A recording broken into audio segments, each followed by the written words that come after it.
Yes, T Nandagopal തന്നെ തത്സമയം ചേരുന്നുണ്ട്.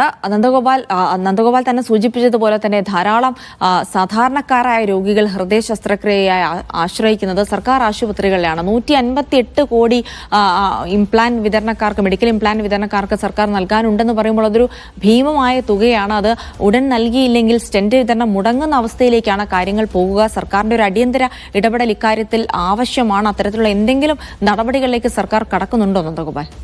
ഏറ്റവും പ്രധാനപ്പെട്ട കാര്യം 2023 സമാനമായ ഒരു പ്രശ്നം വന്നിരുന്നു. അന്ന് സ്റ്റെന്റ് വിതരണക്കാർ സർക്കാരുമായി നടത്തിയ ചർച്ചയിൽ അനുകൂലമായ തീരുമാനങ്ങൾ ഉണ്ടായില്ല. ഇതോടെ ഇവർ സ്റ്റെന്റ് നൽകുന്നത് നിർത്തിവെക്കുകയും സർക്കാർ ആശുപത്രികളിൽ ഹൃദയ ശസ്ത്രക്രിയ നിലയ്ക്കുന്ന ഒരു സാഹചര്യം വരികയും ചെയ്തു. വലിയ രീതിയിലുള്ള ഒരു പ്രതിസന്ധിയാണ് അന്ന് സൃഷ്ടിച്ചത്. പിന്നീട് ഈ പ്രശ്നം പരിഹരിക്കുകയായിരുന്നു. ഇപ്പോൾ ഇതേ സാഹചര്യത്തിലേക്കാണ് കാര്യങ്ങൾ നീങ്ങുന്നത് എന്നുള്ളതാണ്. പക്ഷേ ഏറ്റവും പ്രധാനപ്പെട്ട കാര്യം 158 കോടി രൂപയാണ് ഇത്തവണ കുടിശ്ശികയുള്ളത്.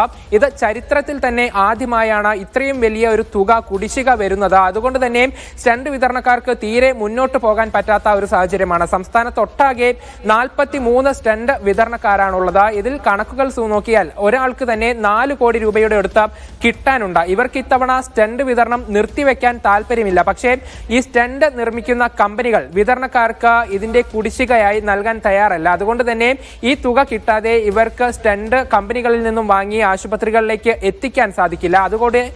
അതോടെ ഈ ഒരു സ്റ്റെന്റ് വിതരണം നിലയ്ക്കുന്ന ഒരു സാഹചര്യത്തിലേക്ക് എത്തും. ഈ സാധാരണക്കാർ വീണ്ടും പ്രതിസന്ധിയിലേക്ക് പോവുകയും ചെയ്യും. ഏതായാലും അടുത്ത ദിവസം ഇവർ ആരോഗ്യമന്ത്രിക്കൊക്കെ കത്ത് നൽകാൻ തീരുമാനിച്ചിട്ടുണ്ട്. ഈ കത്ത് നൽകി ആരോഗ്യമന്ത്രി ഉൾപ്പെടെയുള്ളവർ ഇതിൽ സ്വീകരിക്കുന്ന തീരുമാനത്തിന്റെ അടിസ്ഥാനത്തിലായിരിക്കും മുന്നോട്ടുള്ള നടപടികളെന്ന് സ്റ്റെന്റ് വിതരണക്കാർ വ്യക്തമാക്കുകയും ചെയ്തിട്ടുണ്ട്. ഏറ്റവും പ്രധാനപ്പെട്ട കാര്യം ഈ സ്റ്റെന്റ് വിതരണക്കാരെയും സർക്കാരിനെയും ഉൾപ്പെടെ മാറ്റി നിർത്തിയാൽ ഈ സാധാരണക്കാരായ ജനങ്ങളാണ് ഇതിൽ ഏറ്റവും വലിയ ബുദ്ധിമുട്ടിലേക്ക് പോകുന്നത് എന്നുള്ളതാണ്. പ്രത്യേകിച്ചും ഈ ഹൃദയ ശസ്ത്രക്രിയ എന്ന് പറയുന്നത് വലിയ ചിലവ് വരുന്ന ഒരു ശസ്ത്രക്രിയയാണ്. ഇതിന് കൃത്യമായി സർക്കാർ ആശുപത്രികളിൽ ചികിത്സ ലഭിച്ചില്ലെങ്കിൽ അടിയന്തരമായി ചികിത്സ ആവശ്യമുള്ളവർക്ക് സ്വകാര്യ ആശുപത്രികളെ ആശ്രയിക്കേണ്ട സാഹചര്യം വരും. അങ്ങനെ വന്നാൽ ഇത് വലിയ ബുദ്ധിമുട്ട് ഇവർക്ക് സൃഷ്ടിക്കുകയും ചെയ്യും. ഏതായാലും വരുന്ന ആഴ്ചയിൽ സർക്കാർ അടിയന്തരമായി ഈ കാര്യത്തിൽ ഒരു നടപടി സ്വീകരിക്കുമെന്നുള്ളത് വ്യക്തമാക്കിയിട്ടുണ്ട്.